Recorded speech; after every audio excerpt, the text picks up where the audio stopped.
a very special thank you to everybody who tunes in to the Justin Podcast. And I also want to give a special thanks to all my sponsors. He's a pioneer and the voice for XTV East Coast. He's an XTV Hall of Famer. And now, Justin Turkey Legs brings his famous voice to the podcast world. This is Justin's Podcast. Welcome, everybody. Once again, another exciting week. Shut up. I apologize. See, before I got running here, ladies and gentlemen, I was trying to, get all my stuff together, get my notes, all aligned and things like that, and I lit up the blunt before I started recording, you know what I mean? Because I wanted to just go ahead, I just not got off the truck, just not got in. It's Thursday, just not got home, so I just kind of wanted to wind down, before I got going here. And then here come Martha. Oh, you got to turn in the podcast. You ain't turned in a podcast in a long time. What you doing? It's 5:30. Hurry up. So here I am. Unprofessional. I tried. But Martha is just going out there and making my life hard as usual.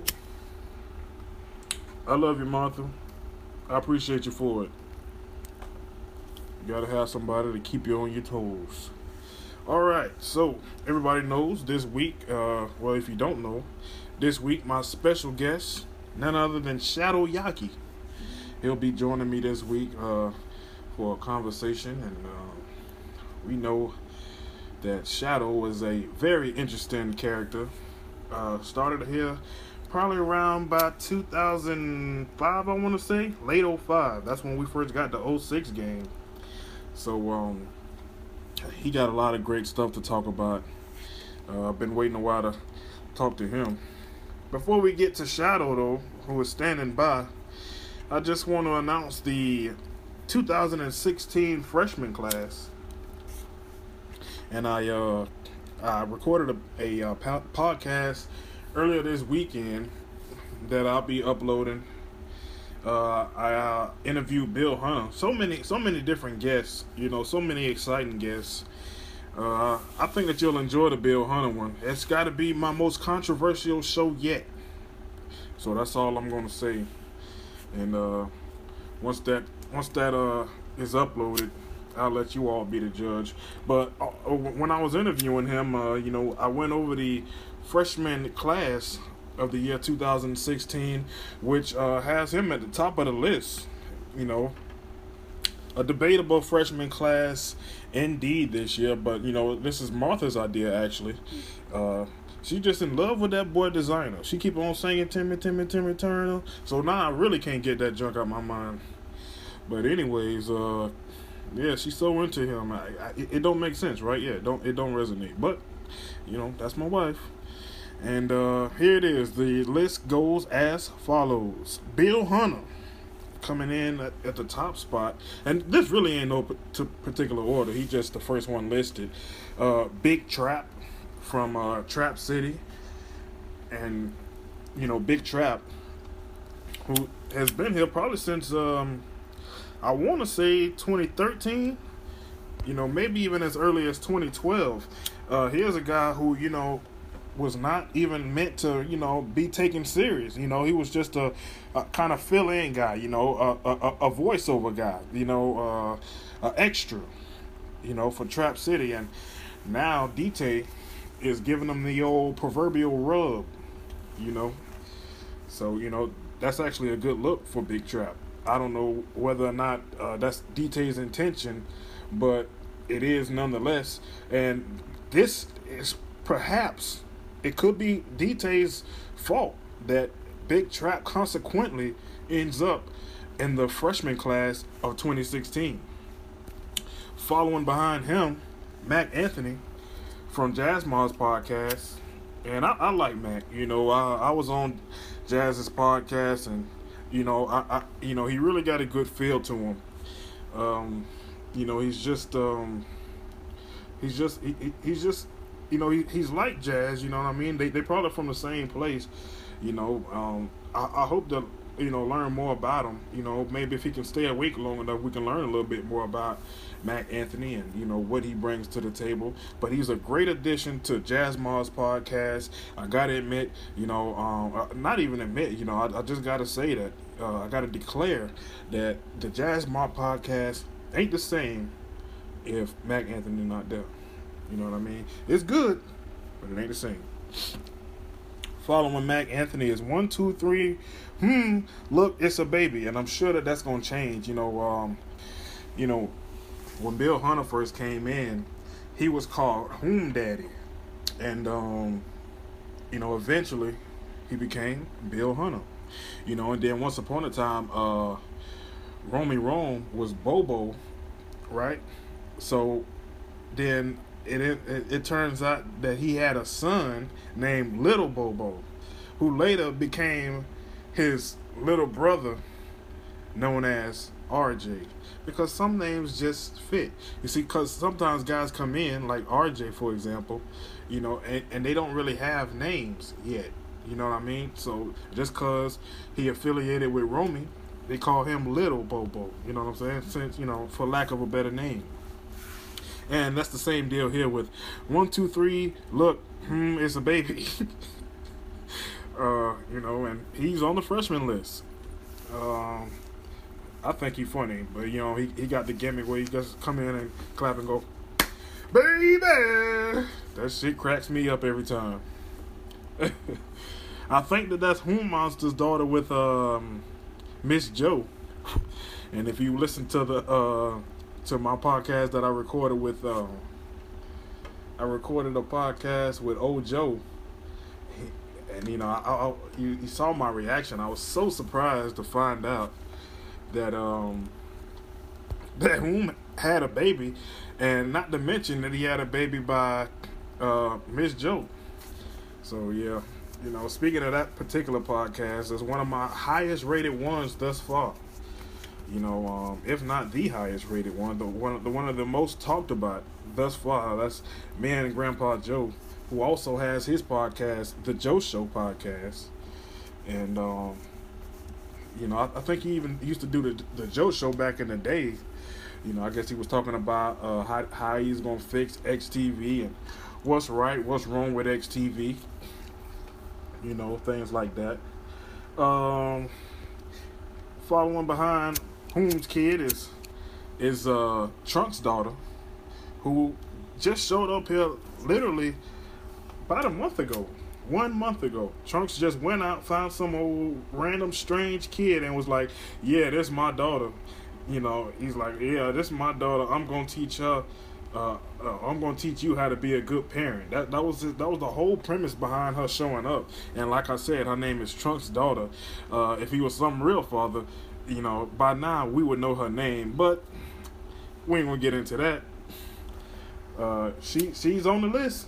She's a favorite. She's beloved for whatever reason. She just got some kind of charm to her, and I'm gonna leave it at that. And finally, Neil, which makes me know that Martha put this list together. This old last minute add in.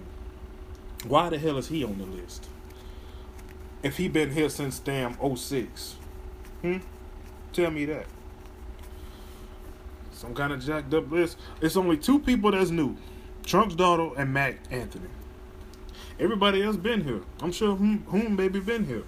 Because if the story is true, then Hoon and Miss Joe had that baby a long time ago. So what? I listened to a bunch of podcasts today. Just a flurry of them. I listened to Jazz Mars podcast. He right up there with me. We the big dogs in the podcast world when it concerned XTV. As I look at the new women's champion, Sasha Banks. She's so pretty. But yep, we the big dogs in the podcast realm. And he had 3 different interviews. He had one interview with Faz. one with Moonsault and one with DT. And I enjoyed those. You know, Moonsault giving insight about, you know, his career, uh, going over the chronological order of appearances, you know, that he made over time here in XTV, talking about his days in CAW, and I look forward to having a conversation myself with the Moonsault Kid, who you know I've always found fascinating, you know, from the beginning, when you consider how he just came in and really just demanded this respect by what he did in the ring. He put us in awe. You know, and we've already had people like Yosi, you know, in those days I looked at people like Yosi and Yaki, you know, to be those high flyers, you know, who was pulling off amazing things. You know what I mean? I mean, you know, we was already past Moonsault off the top, wow, big deal. But, you know, they was performing, you know, on an extraordinary level already. So when Moonsault came in and up the ante, raised the bar, he really turned a whole lot of heads, and it's quite fascinating. Who else? Fast talked a whole lot about Ronald, and you know, Jazz was kind of bashing him a little bit. He wasn't bashing him, but he was like, you know, come on, man, get to something else. But you know, I understand where Faz is coming from.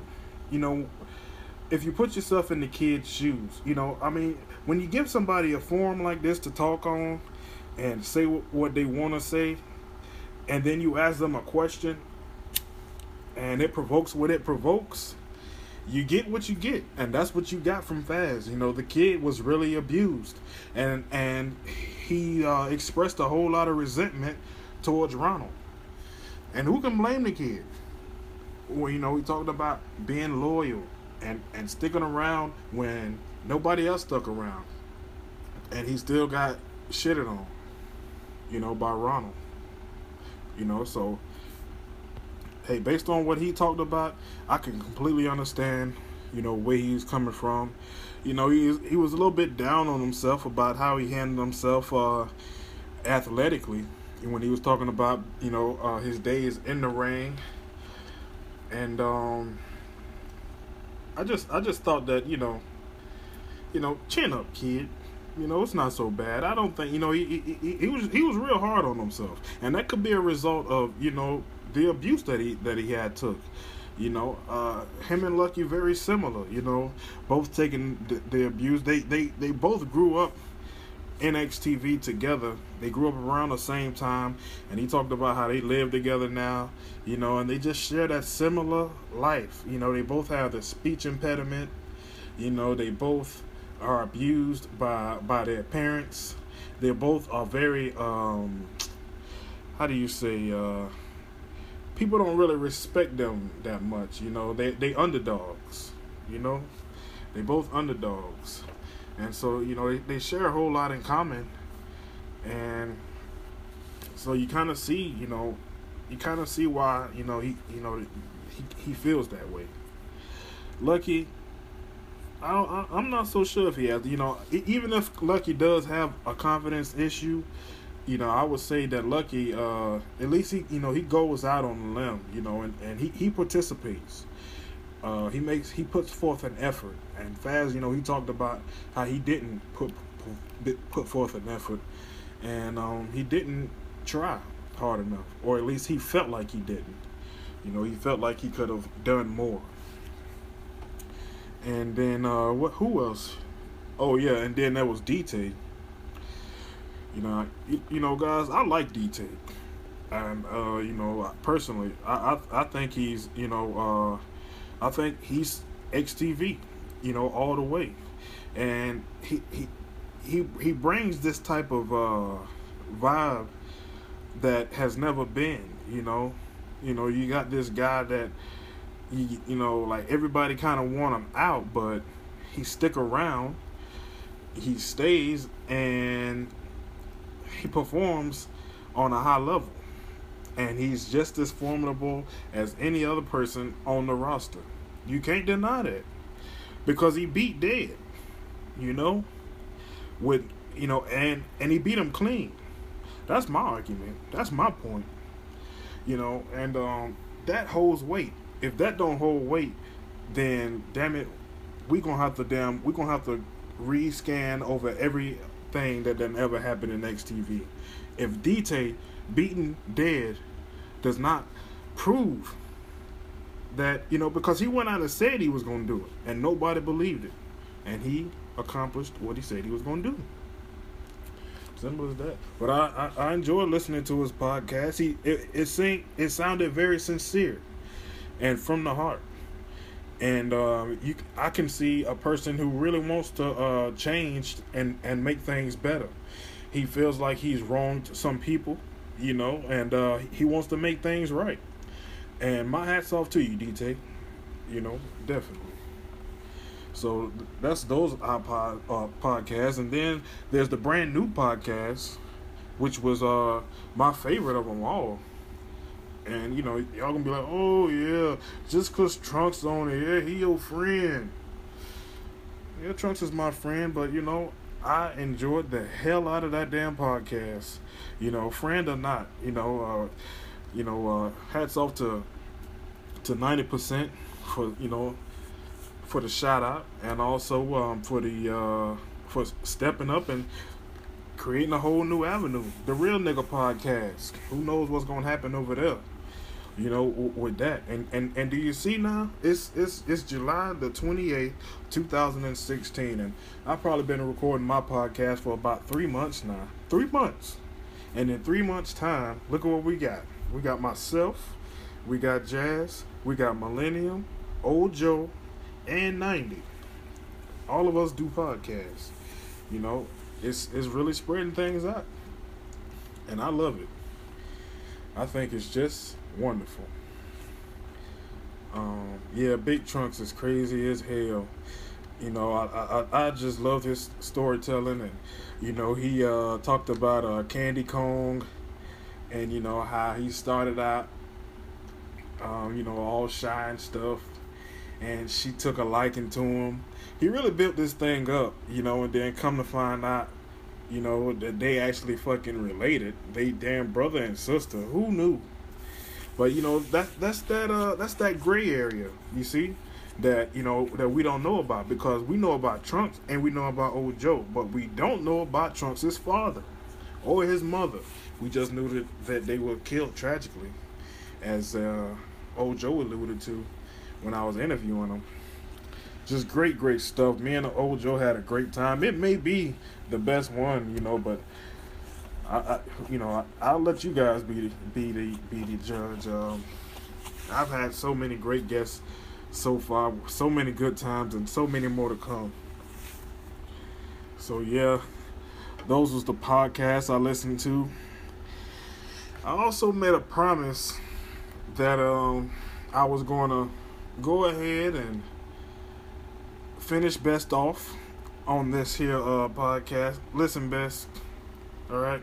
Hey, if anybody believed in you the whole time, it was your good friend Ernest. All right.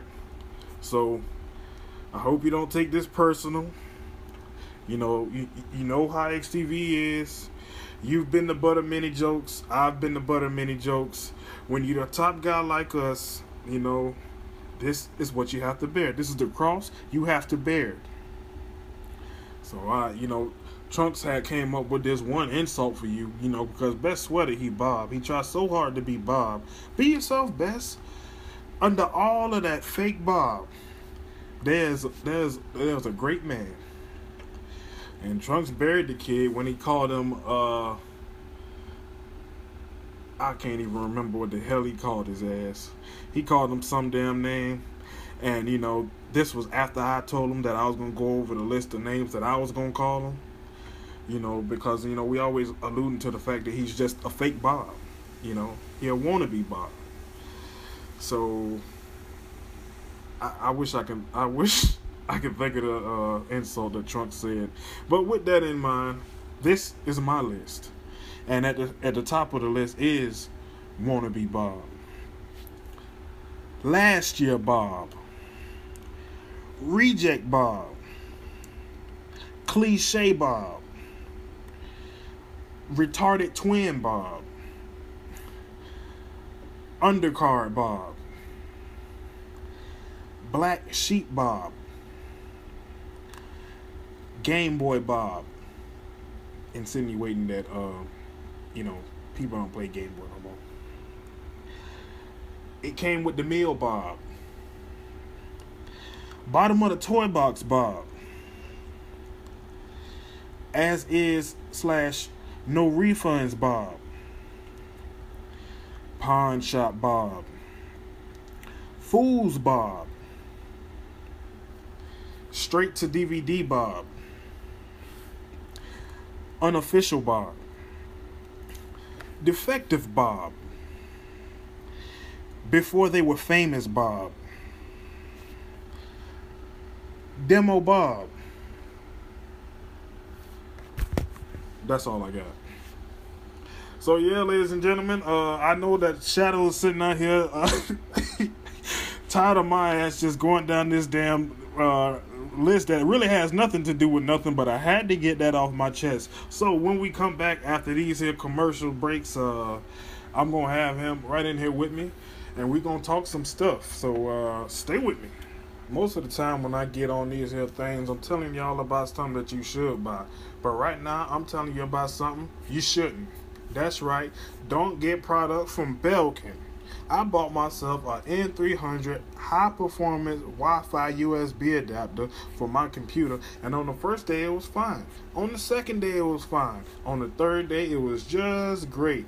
And by a week, the damn thing is shutting off my damn internet every damn other hour. In fact, every time I turn on my damn internet with this here Belkin, guess what happened? Every time I turn on the computer, the internet go off. Now, I be coming in, I be tired as hell from that hot-ass summer sun. Y'all already know what I'm talking about. And so I done sat down, I done cooled off. I'm finna get on this here computer, watch the WWE Network or something like that. And what happened?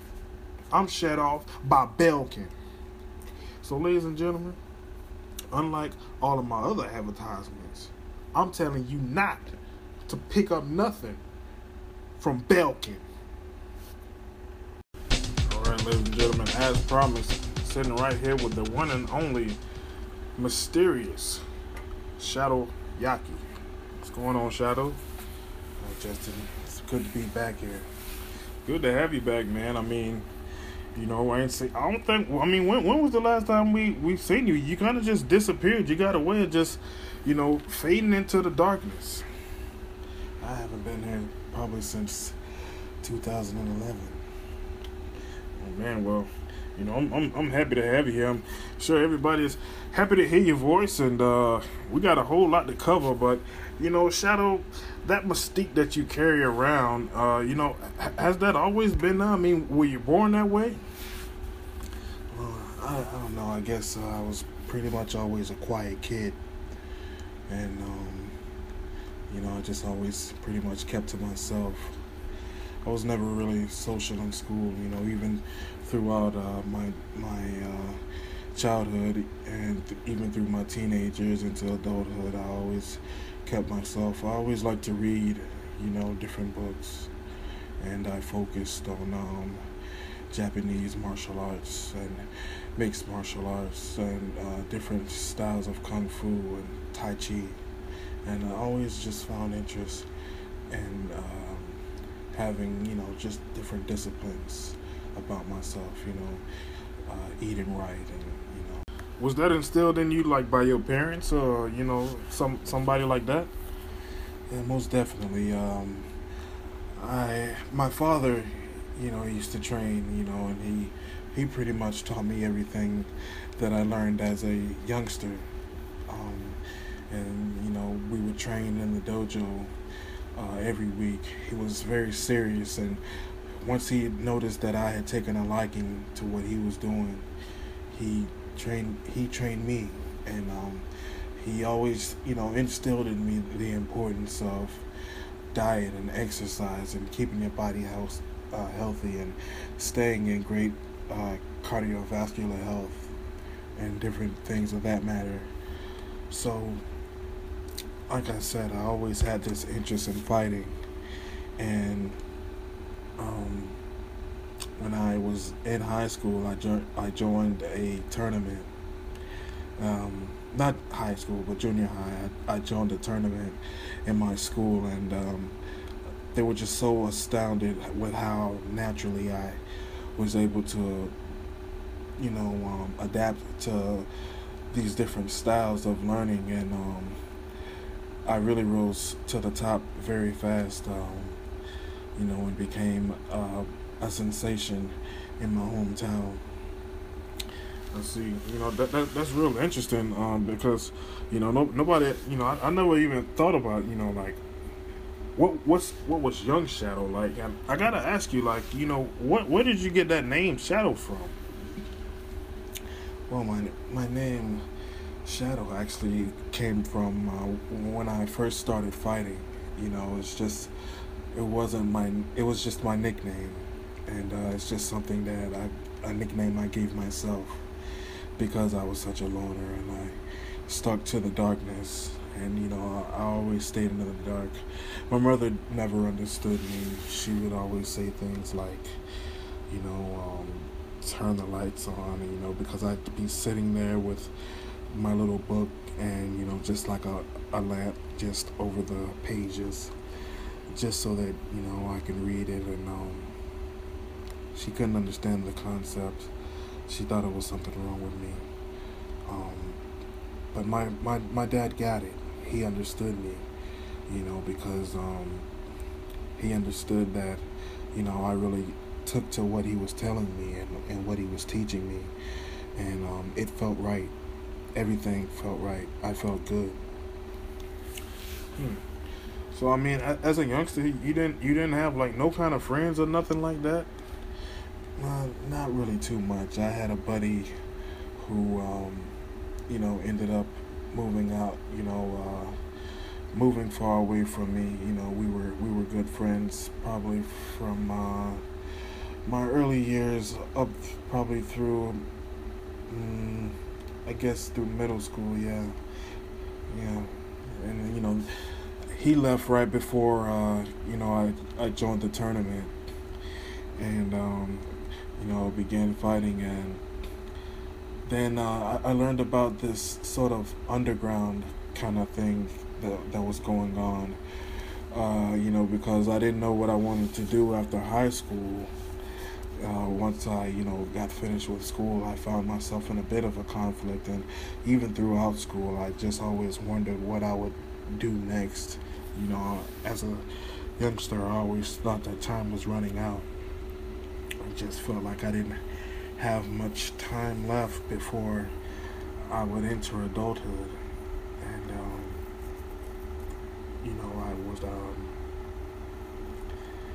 I guess I was just anticipating the days of being an adult and having to step out on my own. What kind of student were you in school, roughly? I mean, do you remember that? I consider myself a pretty decent student. I didn't make straight A's, but A's and B's. Maybe a C here or there. I guess a lot of times I would kind of slack off. I was the kid in class who slept. I slept in the back of the class. That was me. But I got the work because I was an avid reader, and I would read everything that I would get my hands on, or really everything that interested me, and so whatever the lesson was that week, although I slept in class, I would take the book home and I would just read the entire chapter and manifest it and get an understanding of what it was telling me, in whatever subject it was. And so that's basically how I went through school. I see. Yeah, I did that the whole time. Throughout all my years. My father would help me, I guess, in the early days. I remember getting a lot of help from my father with different work. But when it, came later down the line, I started to just do things on my own. I just became, just my own man. I guess somehow I just grew up really fast. Hey, you got an old soul. Sitting here with Shadow Yaki, and you talked about this tournament. I find that interesting. Tell me more about this. Well, the tournament was, in fact, it still goes on today. I don't participate in it anymore. Not that I can't or that I won't, but right now I'm just more focused on my family. Yeah, well, I was gonna talk about that. I was gonna talk about your wife. But we'll get more into that. Well, as far as the tournament, it's basically many fighters from all around the world in many different from many different backgrounds, and you might see somebody familiar, who you've heard of before, and you might be fighting against them. It goes on in the streets, and certain people are in it, and you just know, everybody knows who's a part of the it's a little hard to explain, but everybody knows who's a part of the tournament.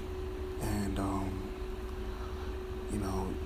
you might see a guy, some fights are set up, or actually, like, fights are set up, but other times you might catch the guy before the fight, and so you guys fight non-sanctioned, not in front of everybody. You know what I mean? That's a crazy concept. Exactly. And we joined this tournament. It's an underground thing. It goes on. Police are part of the tournament and all.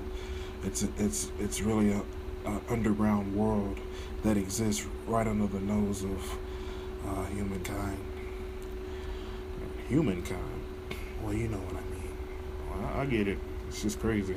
You just have this mystique about you. You're unlike anybody whom I've ever interviewed. Such an interesting guy. So, how did that tournament, evolve for you? Well, I did fairly well. When it first started out, people didn't know about me. They had only heard about me through my coming up in the ranks as a fighter. I kind of got a name in school because I was so outstanding. I never lost.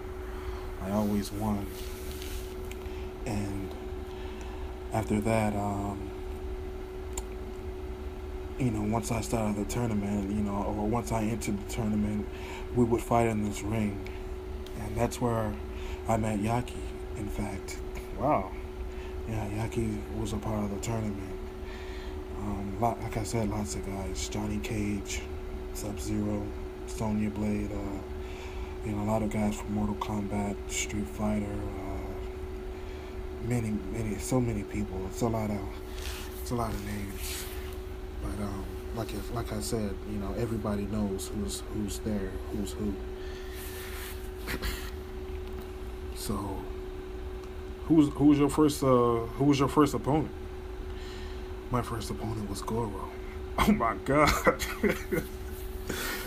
You heard it right here, ladies and gentlemen. If you didn't hear it, because you gotta listen close to this guy. Shadow talks real low, but he got a whole lot to say. So much on this guy's mind. His first fighter was Goro. Tell me how that turned out. It was people were very surprised at how fast I beat Goro.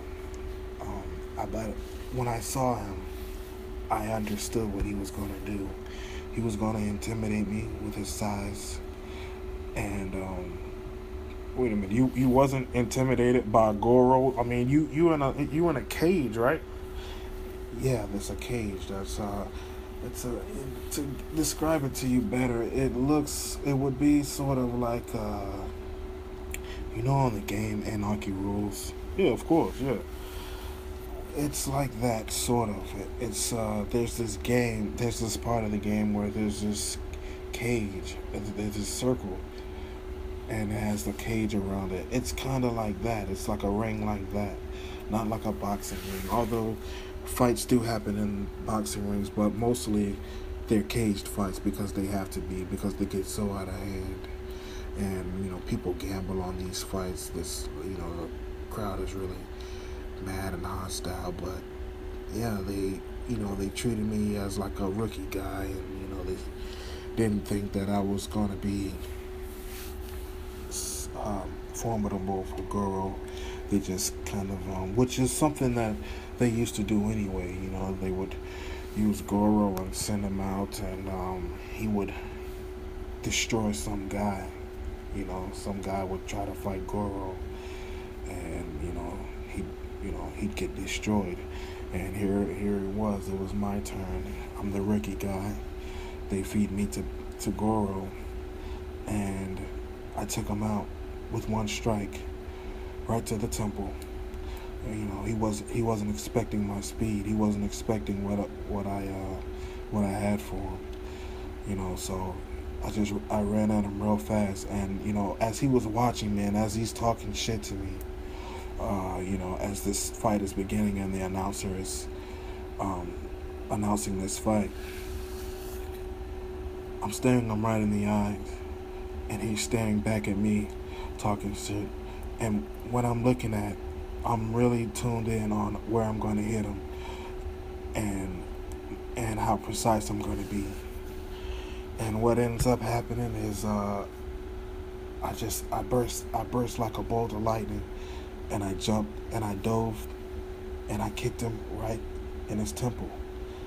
I bent my knee and I let him have it with all I had, right in the temple, and he dropped like the Twin Towers.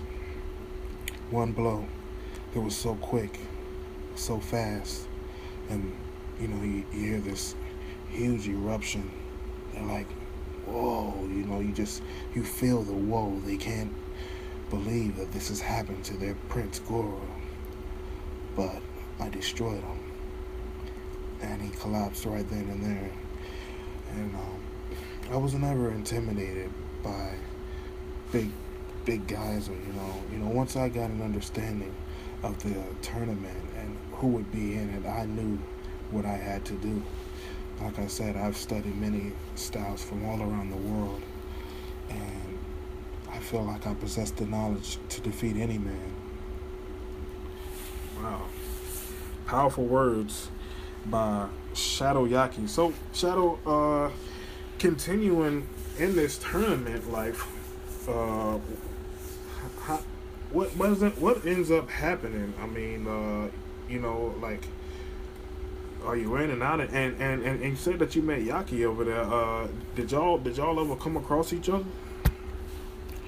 No, we never fought each other. He was not a regular.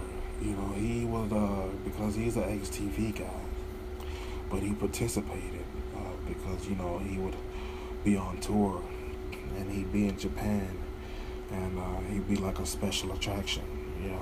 Everyone around the world loves Yaki Nanjiu. He's beloved. Oh yeah. And so yeah, but we never fought, but he was there.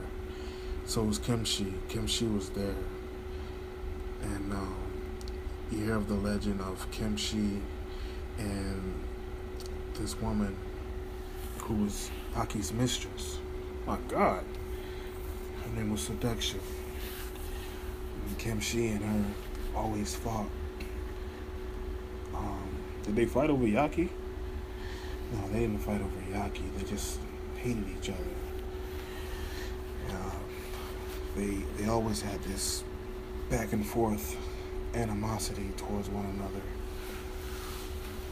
And Yagi was madly in love with seduction at the same time, while being really good friends with Kim Shi.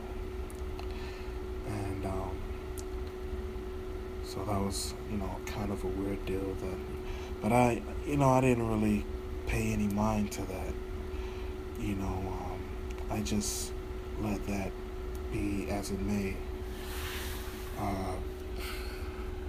And then once I defeated Goro, that's when everybody kind of knew my name and knew who I was. And from there, I became a real big deal. And I was a fan favorite. But I was hated by people who really held Goro to a very high standard. And I never confirmed it, but I always felt as if a conspiracy was out to kill me.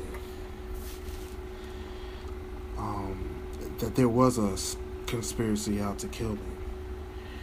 I just always felt that there was because later that night, as I was going home, I was subsequently attacked. But, they didn't harm me because I knew they were there. I could hear them. There was 3 guys in masks, and they tried to jump me. And I beat all their ass. I left them all laying right there where they were standing. You was a badass back in the day. I mean, you still is badass. Yeah, they had a hard time defeating me. I've gotten older now, so when I was younger, I was a whole lot sharper, Now it's all about fighting with the mind, to me. But I was really a force to be reckoned with in my younger days. You're not an old man now, Shadow. Well, by no means, but you're never as young as you used to be. That's a good point. So, go ahead, continue your story. I'm fascinated. So, yeah, I kicked their ass, and as time progressed, I worked my way up through those rankings, but it was not easy. It was tough, and, that wasn't the first time that I was ambushed. I'd been ambushed by many people. I fought against Sagat. He beat me real bad. Wait a minute, Sagat? You mean Sagat? Yeah, Sagat. He beat me. He ambushed me. He and his crew. There's a bunch of his guys. And there was a lot of them. I don't know, Shadow. I'll hold you to a very high regard. But if you got your ass beat by Sagat, come on now. That's just embarrassing. Well, it's not embarrassing when, you're jumped by like 8 or 9 guys and he's standing there laughing, telling you, insulting you, just saying all these evil things. And eventually I fought Sagat and I kicked his ass. I tried to kill him. But you gotta remember, there's nobody that can help you on this case, because it's like there are police that are a part of this as well. So you really don't. Once you're in the tournament, once you're in, you're in. You can't be protected by the law. They could have killed me, but Sagat wanted the recognition of beating the guy who defeated Goro in front of everybody. And I didn't give him the satisfaction. So when you fought him head up, was he tough? Yeah, he was tough. It was tough getting inside with him because I'm not as tall as he is, and I don't have as long as legs as he has. But I'm capable of, doing as much damage as him, if not more. And he learned that night. I want to know, just out of curiosity, who have you ever been defeated by? I always had. There was this one guy. They called him Jerky. Jerky. His name was Jerky. And it sounds like a joke, but he's a bad motherfucker. He beat me, but I beat him back. But he beat me. He beat me twice. And yeah, I had the hardest time with him. He was just so massive. It was hard to get around him. I couldn't do, and when we fought, he's screaming at me, "I'm not Goro. You're not gonna hit me with one hit like you did him." And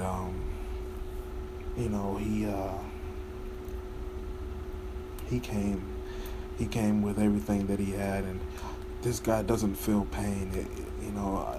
It's like when I was kicking him, it hurt me. It hurt to punch him. So I mean, how did you defeat him? I had to outsmart him, and I let time beat him. I just let him. I let him wear himself out. I let him get tired. I used my endurance to my advantage. And when he was as tired as he could be, and when he couldn't do any more, I kicked him right where I kicked Goro, and I took his head off. Whatever happened to Goro? He got killed by Johnny Cage. They say he was thrown off a mountain or something. My God, that's devastating. Yeah, and then hang on, Shadow. We gotta take a break right here. But when we come back, more with Shadow and his crazy ass tournament stories from back in the day, pre-XTV. We ain't even got to that part yet, so we got a whole lot more. Y'all stay with us. Ladies and gentlemen, I know you get hungry. I know that you're tired from a long-ass day at work and you don't feel like going back out there in that hot-ass sun and dealing with people. I know that you don't feel like dealing with badass customer service just because you hungry and you want to eat and this person mad because they still at work and they having a bad day. Well, worry no more, because doorstep delivery has arrived and they are here for you. That's right, ladies and gentlemen. Finally, you can order from any of your favorite restaurants all around the city from the list of options that Doorstep Delivery provides via their website at www.doorstepdelivery.com, and they'll bring the food right to you. That's right. You order from any restaurant. You can order, you call Doorstep, they call the restaurant, place the order, then they send out a driver to pick it up and bring it to you. And if that's not great, then I can up the ante. Because guess what? They hiring. They need drivers. Hey, I used to be a doorstep delivery driver. That's right. You can just ask the guys about our days in 2013. We used to ride around, listen to Eminem, bleed, bitch, bleed. I said bleed, bitch, bleed, whatever. Anyways, you know what the hell I'm talking about. Y'all know what I'm saying. We used to have a great time out there making deliveries, even though, hey, it was what it was. You make what you make. I preferred that you should have a part-time job and pick up a little bit of extra change on the side. But it's definitely a fun thing. You ride through the city, you meet all kind of pretty girls and have all kinds of great experiences. Go into big ass houses, and it's just a real fun experience. So I advise you guys to check out www.doorstepdelivery.com. Ladies and gentlemen, I'm sitting here with Shadow Yaki, and this just in, that guy that Shadow was talking about, Jerky, was later changed his name to Borecho, who was also a character from Mortal Kombat. But I guess Shadow, you knew him before then. This is crazy.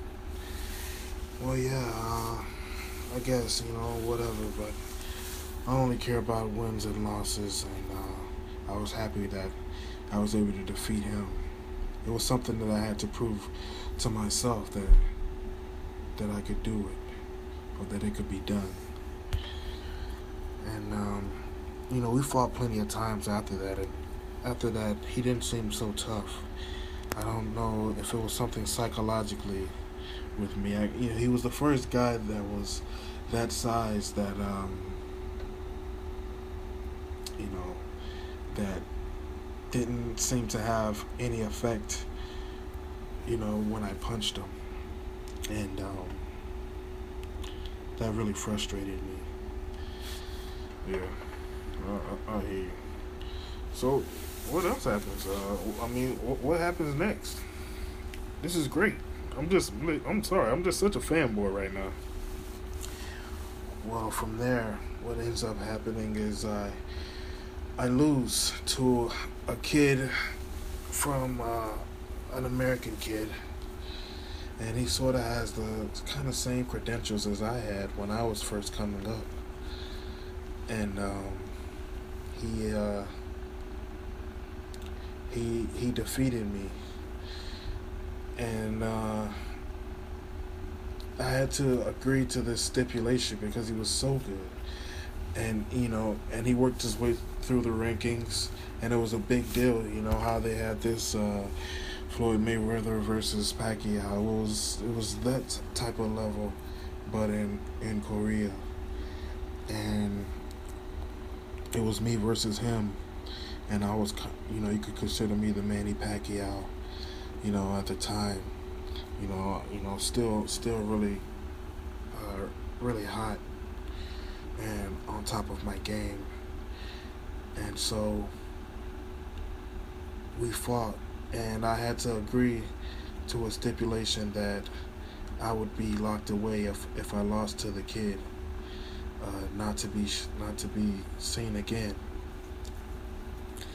And I did lose, and I was locked away in a prison for about 4 years. Really? He was just locked away in a solitary prison. Oh my God. Yeah. It was a dark experience. Wow. That's the best way I could describe that. A very dark experience.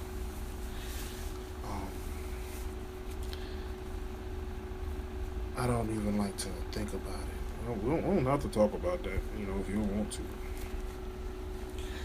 But I was released from that prison by a man by the name of Dr. Eggman. He released me from there, and he made a deal with me that if I help him,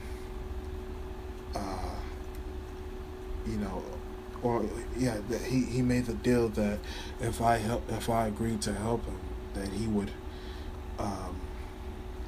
get me out. So me helping him out was me holding up my end of the deal for him getting me out of there for 4 years, which at the time,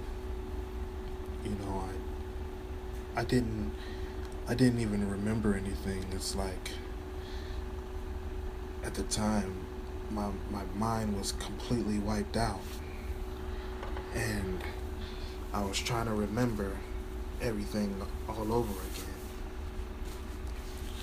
And so I'm being led by Eggman, and he's telling me all these different things about this guy Yaki, who's doing this evil, and I'm like, he wants to destroy him, and I'm really just for anything that this guy tells me, because he's freed me from this hellhole, and he's all I really have. He called me by my name, Shadow. So I'm like, okay, he knows who I am. He knows my name. I'm Shadow. And from there, I kind of just follow along doing everything that he wants me to do. And I meet his cousin, was by the name of Maria. And she was this really beautiful, sweet young girl who I really took a liking to. We were friends. And she just, she really cared for me, and she nurtured me and showed me a whole lot of love. And that was the first time I had ever experienced any kind of emotion like that, ever. It was from Maria, Eggman's cousin. And she lived with her grandfather, who was named Gerald Robotnik. Eggman, I don't know his name, but Eggman is both of their cousin. Maria's his second cousin. I see. Yeah. And they took a liking to me, and they really, looked out after me. And they were telling me things like Eggman was evil, and he's trying to brainwash me, and it was a really confusing time. And Maria was dealing with a sickness. She was terminally ill, and her grandfather, who was a doctor, he was working on a formula to heal her and to help keep her alive. And then now wait a minute. Now where does this take place? This actually takes place, believe it or not, it takes place outside of Earth realm, at a place called Space Colony Ark. It's not even in the world. They locked me far away. Far. They wanted me gone. And we'll get to that. But they put me away, like I said, for 4 years, and I was locked in prison, and I was freed by Eggman, and I met his family, and Maria and Gerald. They both took me in kind of, and helped me out, and they told me what ended up happening were these military guys came in. They found out about me escaping, and Maria and her grandfather found out that they would be coming to find me, and they made an effort to get me off of Space Colony Ark. And Maria died. She was killed while trying to save me. We were running, and a soldier came in, and he was trying to shoot me, and he shot her in the back. Wow. Yeah. So man, that's crazy. So damn, I don't even know where to go from there. Well, Yaki comes up again, and Yaki,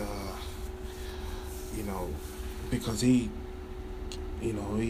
destroyed Eggman, and he showed me his plans. He showed me what Eggman was planning to do, and he revealed all this truth to me, and he started to tell me about everything that was going on. and he helped me recount everything that he could. You know, he helped me a lot. He helped me remember things.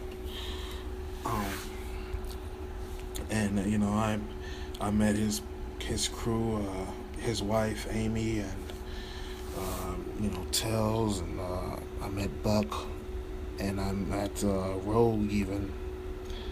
You know, he introduced me to Rogue, who's my wife, and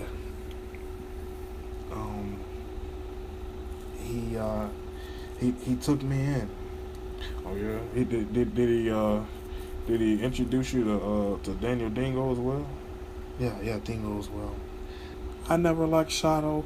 Shadow was nothing more than an egg-sucking dog. That's funny, but he was a character. He's a unique guy. But I met all of them, his whole team. You know, he was telling me about being down with Team Yaki, and you know, joining Team Yaki, and you know, coming to XTV, and telling me, you know, how he could get me a TV show, and he can get me exposure, you know, and start, you know, making money, and I don't have to, you know, go out and put my life on the line. You know, he was showing me a way out of the tournament lifestyle, basically. And so, you know, I trusted him. And, you know, we moved forward. You know, as Team Yaki progressed, you know, we did a show called Sonic Adventure, and it was very successful. And, you know, that's when I made my debut with Team Yaki, and it was very well received. That's when Rogue and I got married. We got married after that first season. She was the love of my life. I can't say enough about her. She just, I guess she's just, you know, I would say she's the female version of me, but we're so opposite that it's just like, I can't even explain it. Yeah, unique thing. So, man, Shadow, what else? Yeah, I know this is probably a whole lot to take in, but it's my story. Oh well, you know, that's why I got you here. I'm just, my jaws are dropped. You done really stunned me. So yeah, Sonic Adventure. Well, you know, it was supposed to look like I died off, and that was gonna be, you know, the deal where, you know, I come in, they tell my story, and I get killed off. But consequently, there was this huge outpouring of fans saying, you know, that they wanted me back. They really liked me, you know, and they said,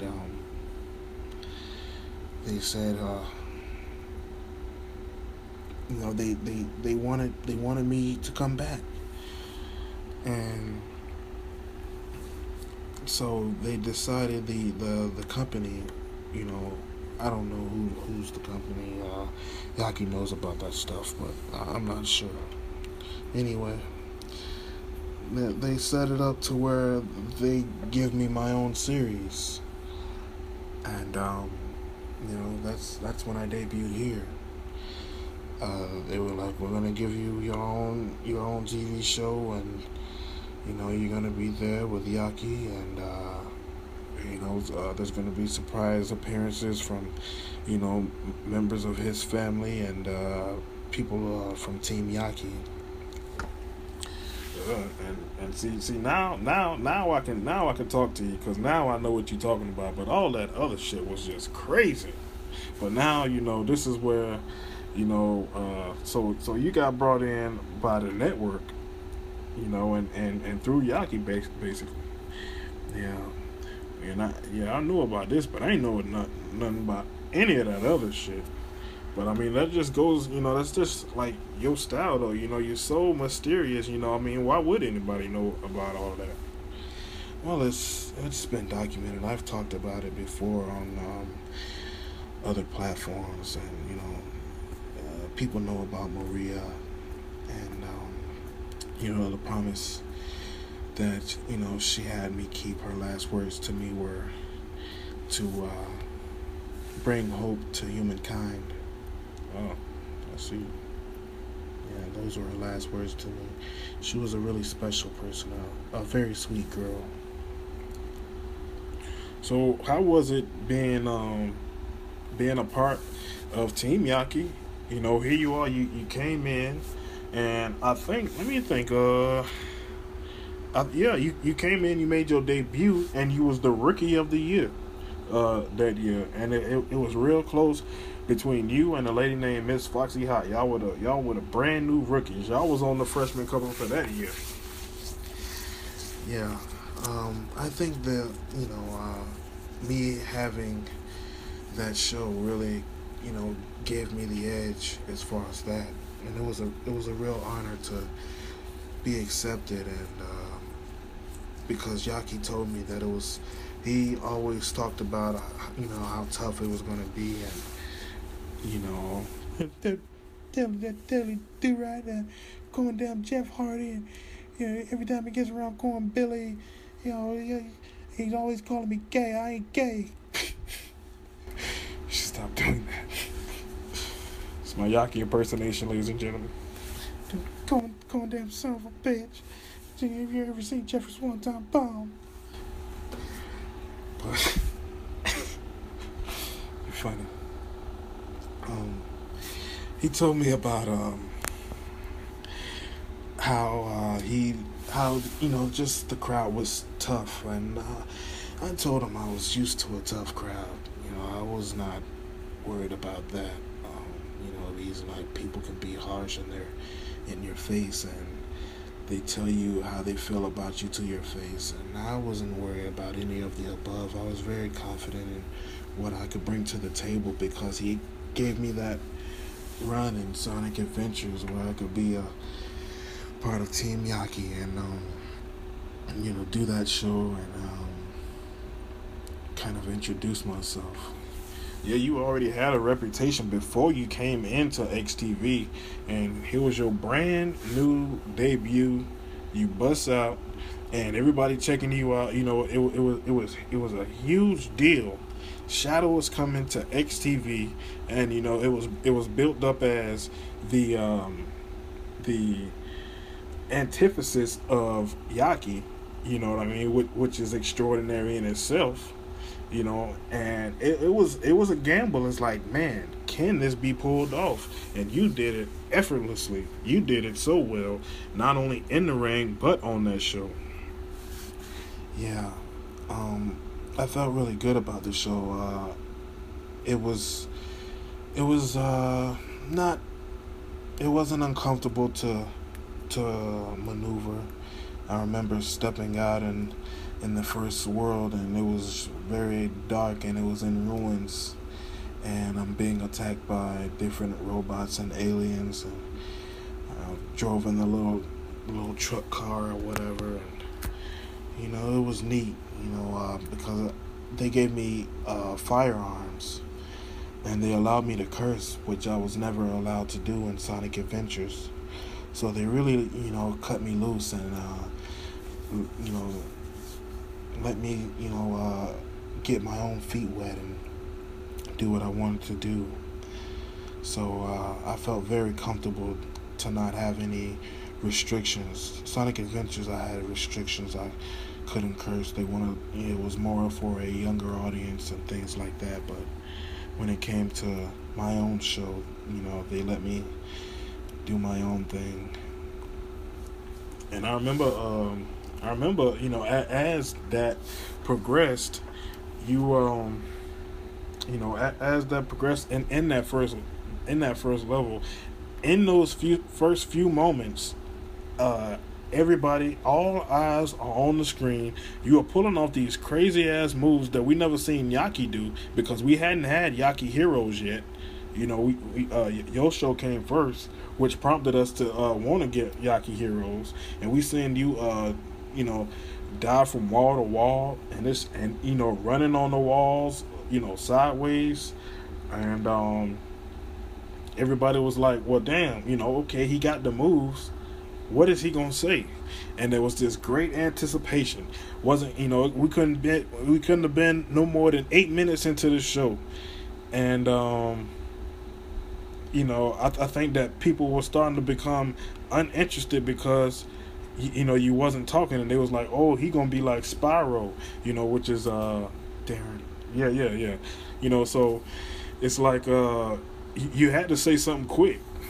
Yeah, and I said damn, and everybody popped. Damn, this thing, one word, damn. Yeah, it's it was something. And then, you know, we reenacted the story of Maria, and you know, the whole thing, you know, with that. And I think it was a cool thing, you know, being a part of that show and being in the ring. I really enjoyed the transition, you know, because it was like, okay, here you are on the game, you know, on your show, but how is that gonna translate in the ring?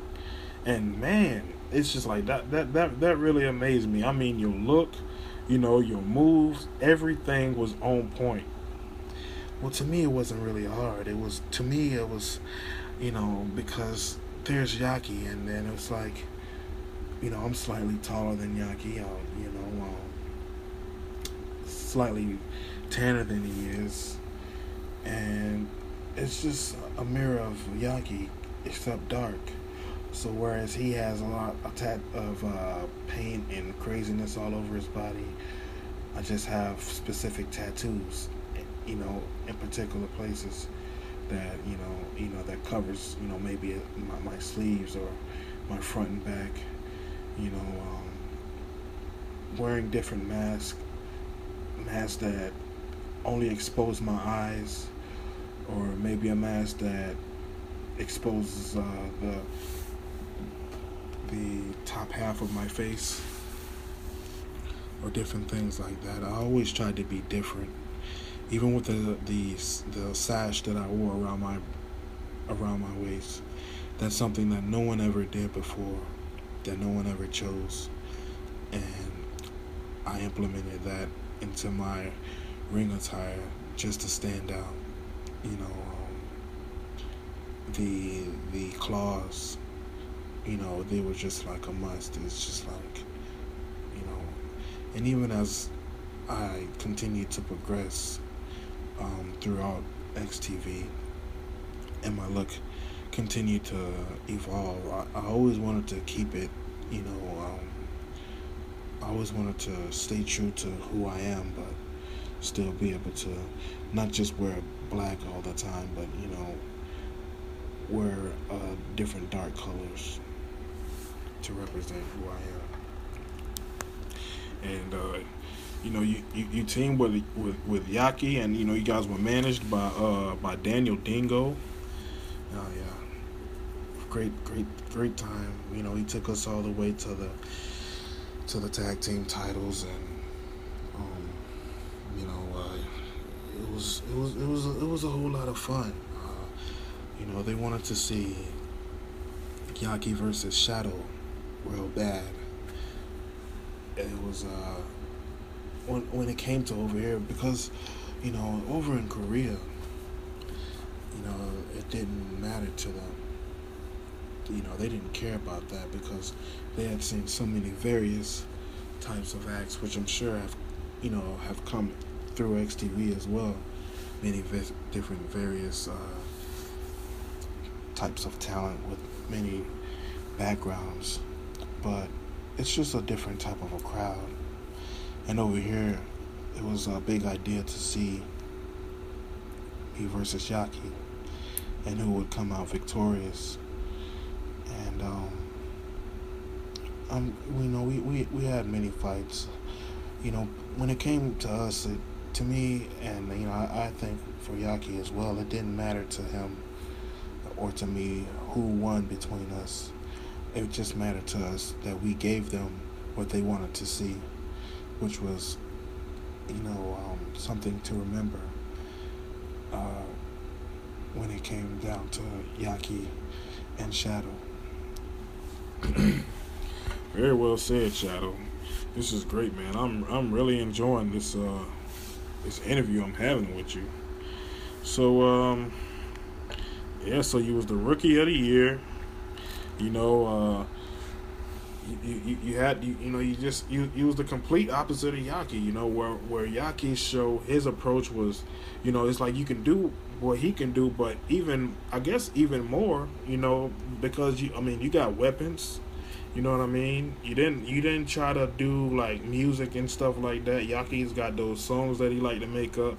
He's such a showman, but you just did yours, in a completely different way, and so much so that it was inevitable that you would break off away from Yaki, and that you would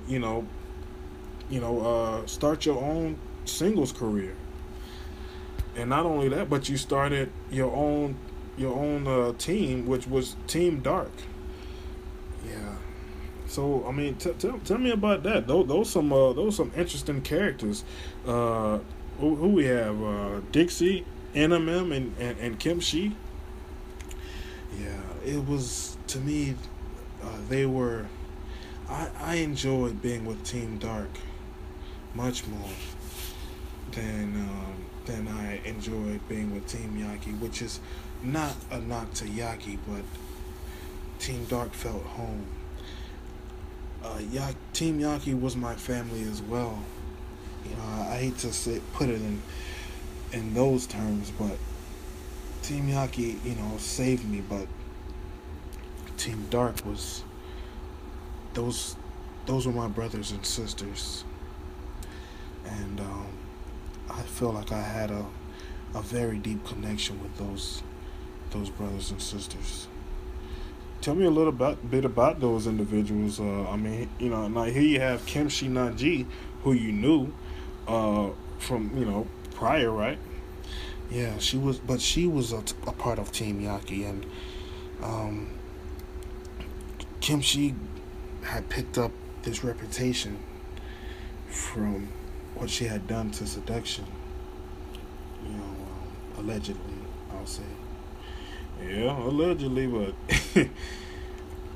I know about that.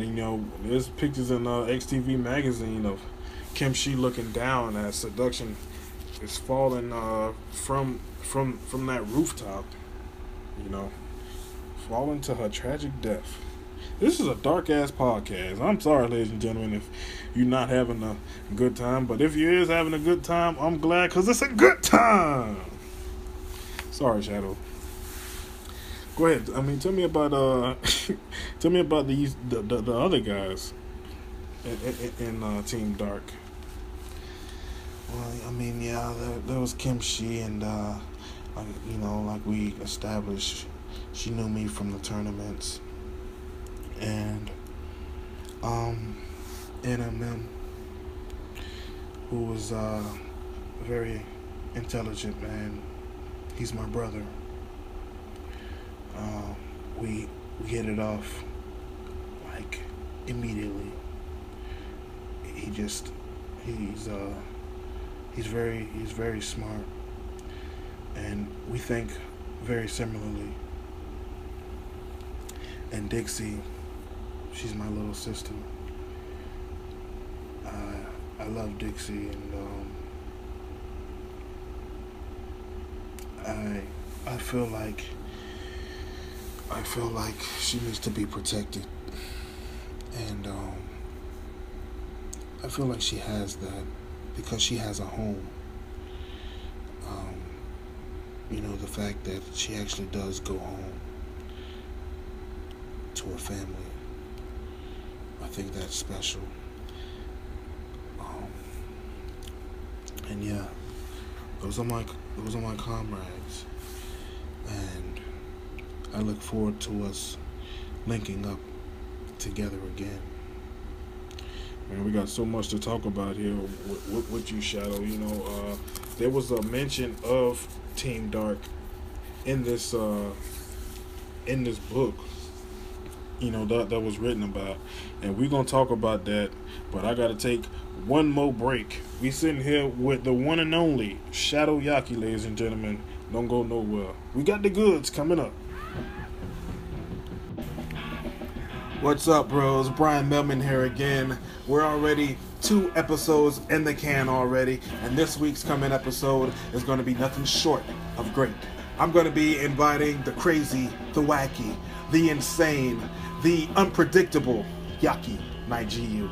That's right, he's going to be stopping by with a whole lot of excitement, a whole lot of knowledge, a whole lot of fun, just like Yaki knows how to bring, just like he did back in the days on those old TV shows. So tune in this week to the New Millennium Podcast, where I sit down with Yaki Naijiu.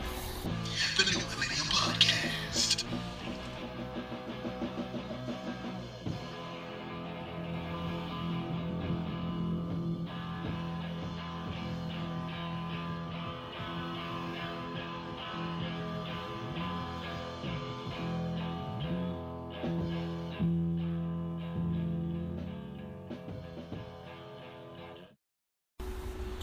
Alright, y'all, we back here with Shadow Yaki, the very intriguing, mysterious, enchanting Shadow. Now we was talking before we broke about this segment in this XTV story, and I wanted to know if it had any truth to it. It was about, because it mentioned you and Team Dark, and Dixie was doing like spells and some all kind of craziness. You know what I mean? That story is it was a fabricated story, and it's just all messed up. It's a good story, but it's not true. It's just based on us characters, because I would never do any of that stuff to Daniel Dingo that they said that I did. So it was just really to reenact something, to create a story. I was just wondering. I just wondered if it was any truth to this stuff.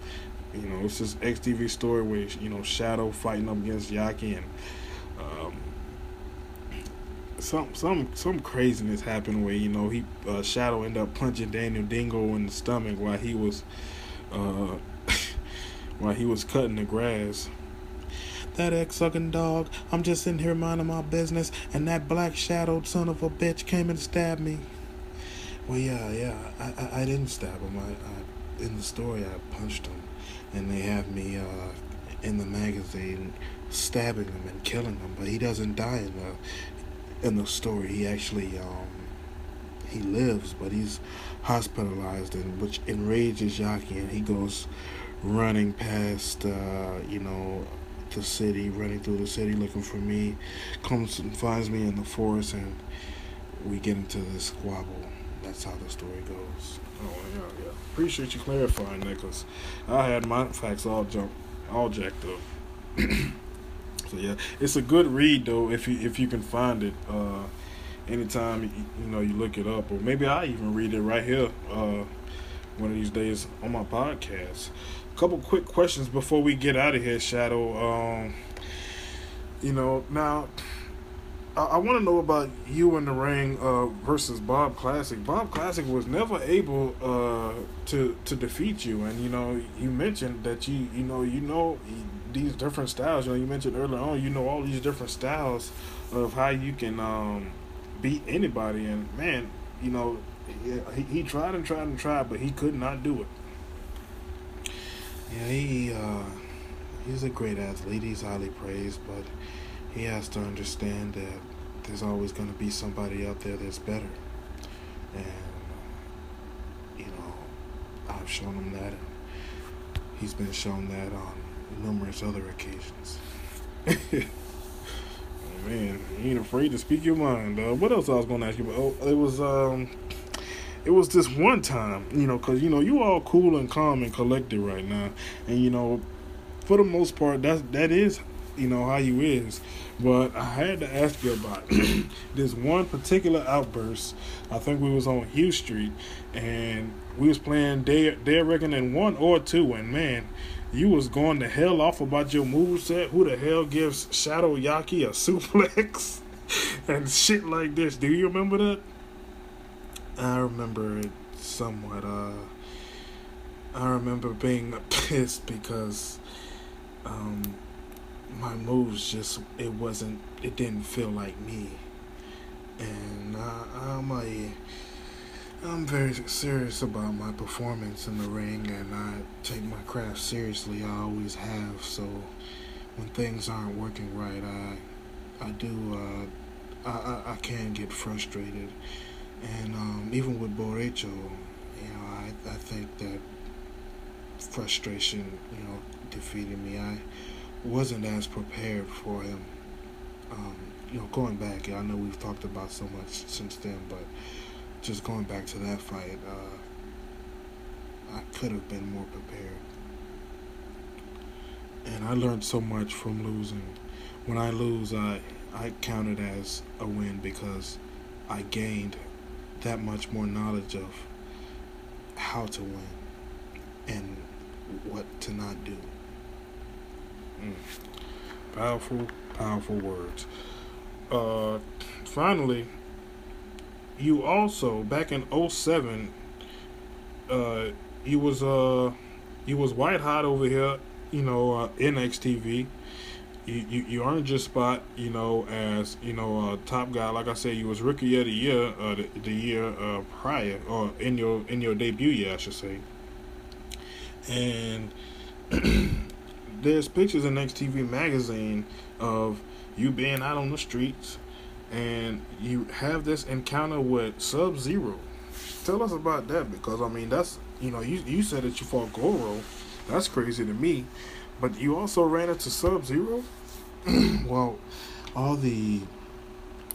pretty much all the combatants from Mortal Kombat competed in the tournament. And like I said, Street Fighter guys and many other people from around the world.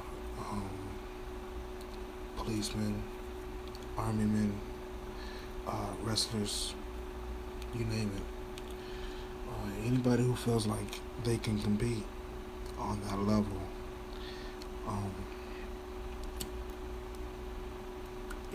And so so there's even people that I can't mention specifically because it's a well kept secret. And this the whole tournament is an underground thing, but I don't care. Sub-Zero, yeah. You got froze by Sub-Zero several times. What does it feel like to be frozen by Sub-Zero? It's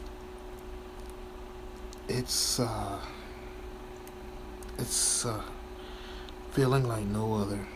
It's numb. It's terrible. It really is. But the thing about it is, he freezes you, and your body heat melts the ice. It breaks the ice, and so it's like it's not real ice. It's how do you say it? It's synthetic.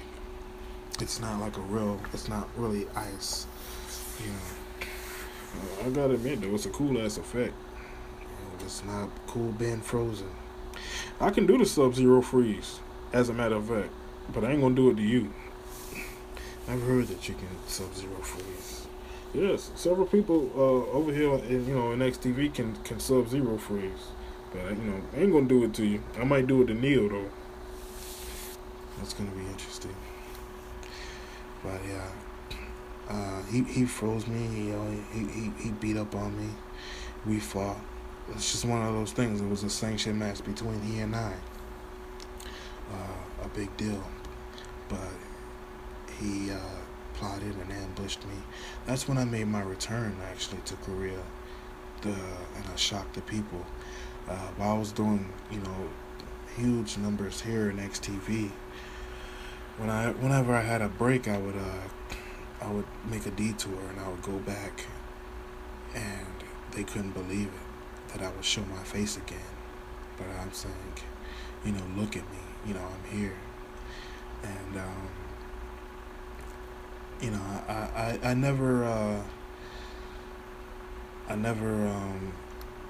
fought in the square in the caged ring again. But I did go back over there just to show my face and just to let them know that I'm alive.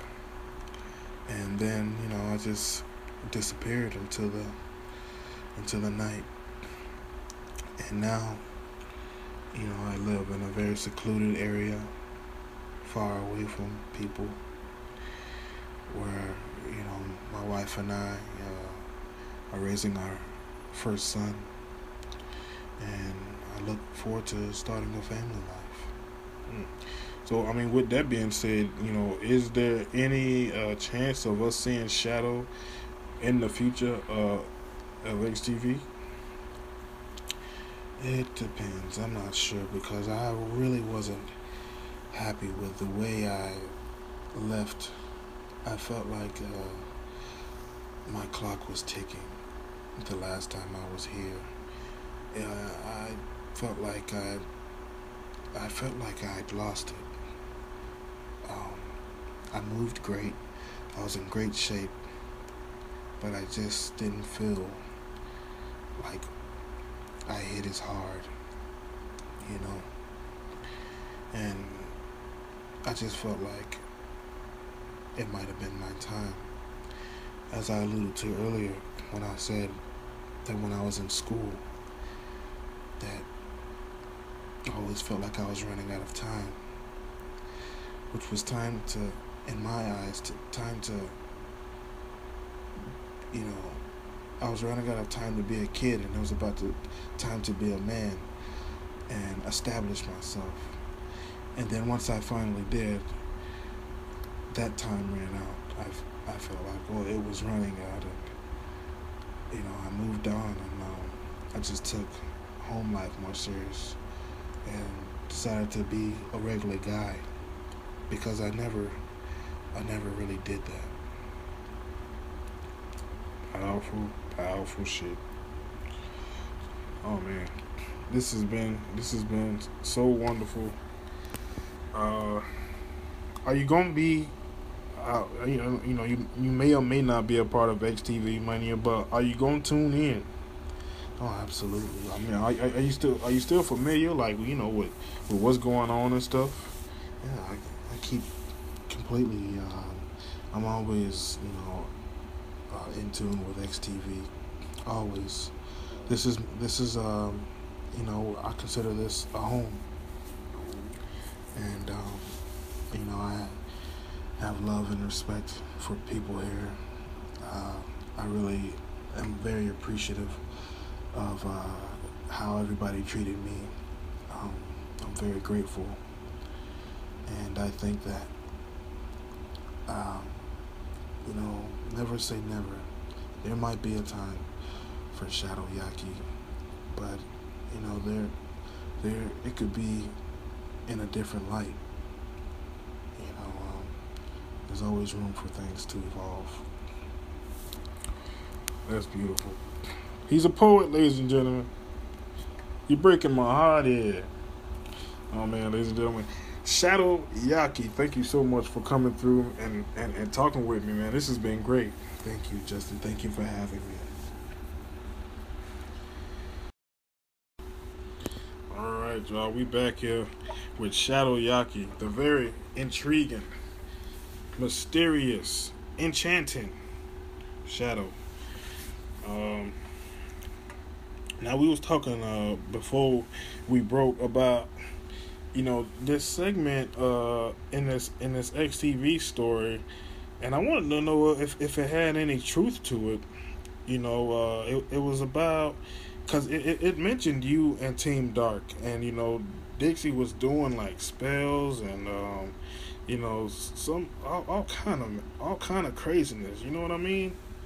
That story is it was a fabricated story, and it's just all messed up. It's a good story, but it's not true. It's just based on, you know, based on us characters.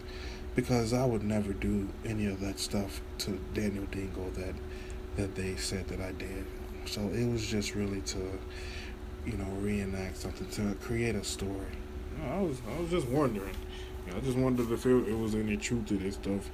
You know, it's just XTV story where, you know, Shadow fighting up against Yaki, and some craziness happened where, you know, he Shadow ended up punching Daniel Dingo in the stomach while he was uh, while he was cutting the grass. That egg-sucking dog, I'm just sitting here minding my business, and that black-shadowed son of a bitch came and stabbed me. Well, yeah, I didn't stab him. I in the story I punched him, and they have me in the magazine stabbing him and killing him, but he doesn't die in the story. He actually he lives, but he's hospitalized, and which enrages Yaki, and he goes running past you know, the city, running through the city looking for me, comes and finds me in the forest, and we get into this squabble. That's how the story goes. Oh yeah. Appreciate you clarifying that, because I had my facts all jacked up. So yeah, it's a good read though if you can find it. Anytime you know, you look it up, or maybe I even read it right here. One of these days on my podcast. A couple quick questions before we get out of here, Shadow.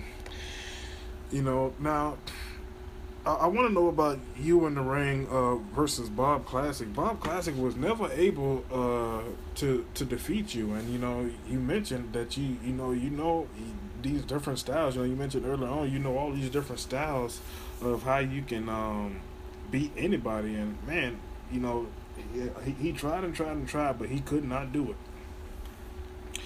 Yeah, he's a great athlete. He's highly praised, but he has to understand that there's always going to be somebody out there that's better. And, you know, I've shown him that, and he's been shown that on numerous other occasions. Oh, man, you ain't afraid to speak your mind. What else I was going to ask you about? Oh, it was this one time, you know, because, you know, you all cool and calm and collected right now. And, you know, for the most part, that is, you know, how you is. But I had to ask you about this one particular outburst. I think we was on Hugh Street, and we was playing Day Reckoning 1 or 2, and man, you was going to hell off about your moveset. Who the hell gives Shadow Yaki a suplex and shit like this? Do you remember that? I remember it somewhat. I remember being pissed because my moves just, it didn't feel like me. And I'm very serious about my performance in the ring, and I take my craft seriously. I always have. So when things aren't working right, I can get frustrated.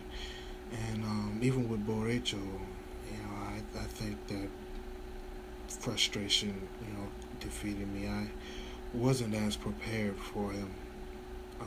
You know, going back, I know we've talked about so much since then, but just going back to that fight, I could have been more prepared. And I learned so much from losing. When I lose, I count it as a win because I gained that much more knowledge of how to win and what to not do. Powerful words. Finally, you also back in 2007, you was white hot over here, you know, in XTV.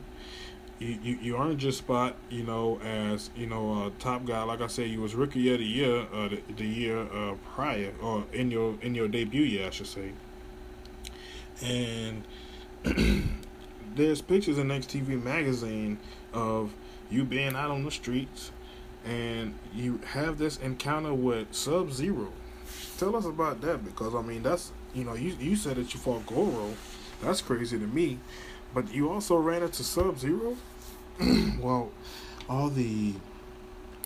pretty much all the combatants from Mortal Kombat competed in the tournament, and like I said, Street Fighter guys and many other people from around the world, policemen, army men, wrestlers, you name it. Anybody who feels like they can compete on that level. Yeah, and so so there's even people that I can't mention specifically because it's a well kept secret. And, the whole tournament is an underground thing, but I don't care. Sub-Zero, yeah. You got froze by Sub-Zero several times. What does it feel like to be frozen by Sub-Zero? It's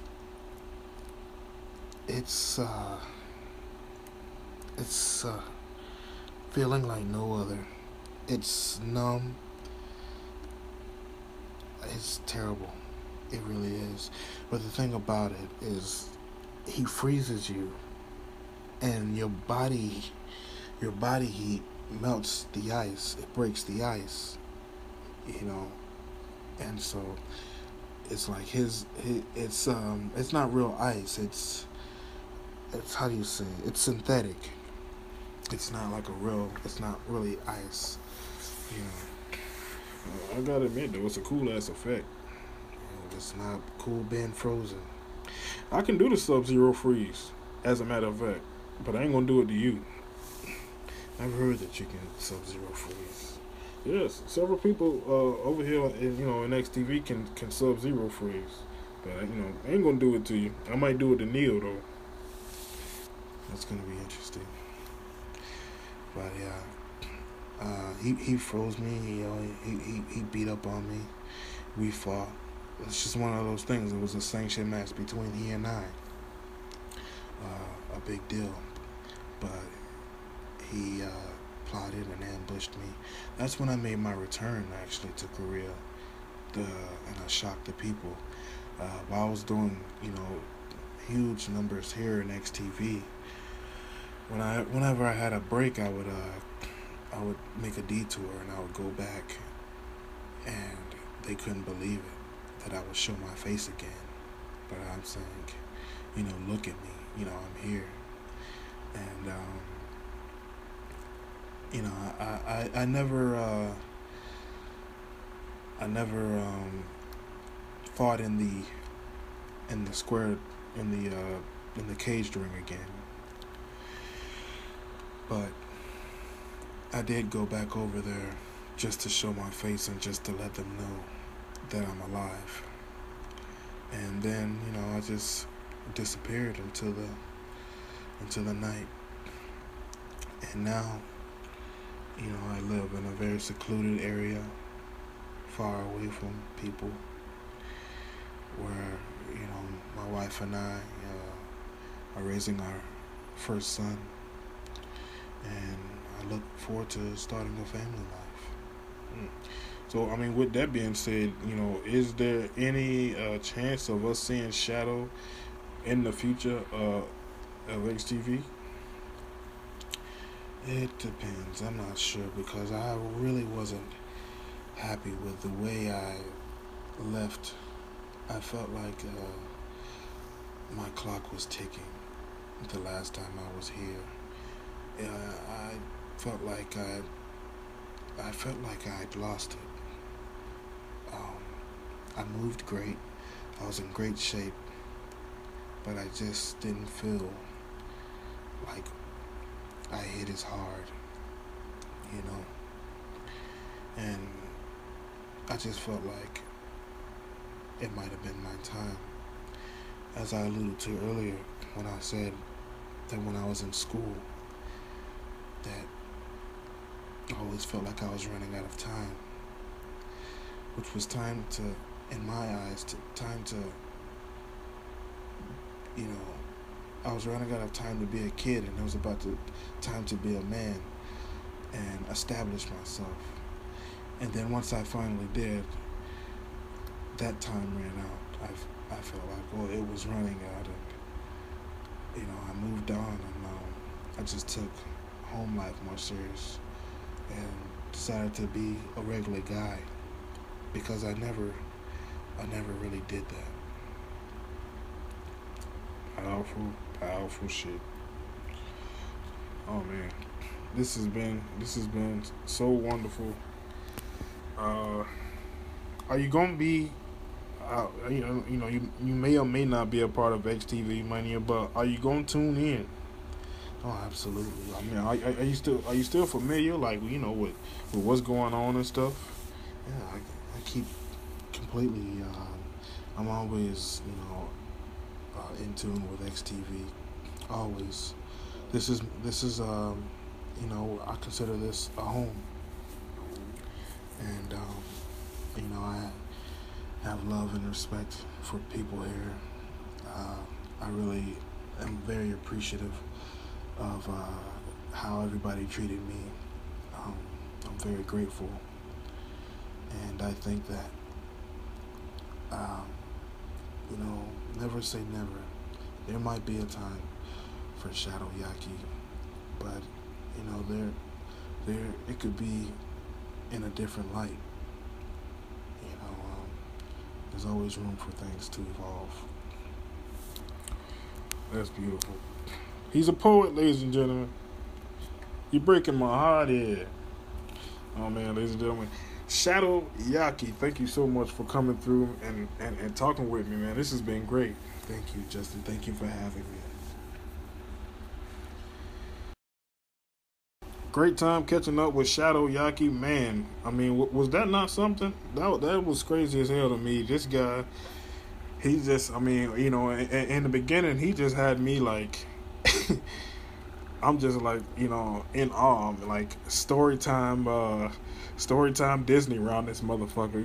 It's just like the life that this man has lived, and the things that he has been through. I did not expect to hear that. I don't know what it was that I asked him, but he went off on a damn tangent. And, it was like not even until like the middle of the interview that I was able to actually get to my notes to what I really wanted to talk about. But Shadow is an interesting guy, an interesting character. And, we I always admired him, and he was always well received amongst the comrades here in XTV. And yeah, he wowed me again with this interview. I hope you guys enjoyed it as much as I did. I really enjoyed bringing it to you. I guess it's Yaki week. You heard earlier on, Millennium. I put in an ad there. Yaki is gonna be on Millennium's podcast. So that ought to be interesting. He was well received when he came over here. He well received everywhere he go. That crazy son of a bitch. Then he do right and going down 3D, throw a going down table, and going down poetry in motion. And Yaki. Oh man! Until next time, ladies and gentlemen. I'm Ernest Justin Turkey Leg with another one. I'm signing off. As the sun sets, it's 7:18 p.m. Let me open up these blinds. It's pretty out there. It's a pretty day, and it's flossing season. I'll see y'all next time.